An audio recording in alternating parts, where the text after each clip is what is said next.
Assalamualaikum dan salam semesra sejahtera juara. Bertemu kita kembali dalam channel TVPSS Semesra. Saya, Dennis Fitri, wartawan anda untuk video liputan pada kali ini.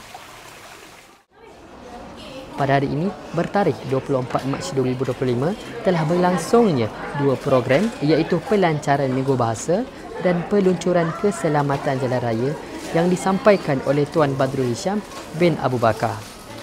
Tujuan majlis ini diadakan bagi melahirkan individu yang menghayati kesantunan bahasa serta ia juga dapat mengamalkan nilai-nilai murni yang bertunjangkan bahasa. Manakala peluncuran keselamatan jalan raya diadakan untuk mendedahkan murid-murid kepada keselamatan di jalan raya. Diharapkan program yang diadakan ini mampu membentuk sasiah dan jati diri murid-murid semesra. The topic I chose to talk about today is cancer. Yes.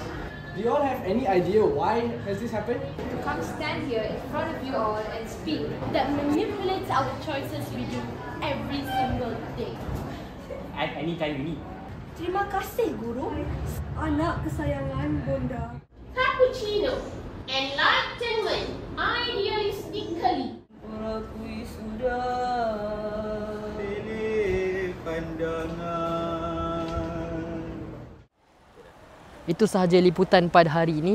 Diharapkan semua murid semesra dapat melibatkan diri dan menghayati program yang diadakan.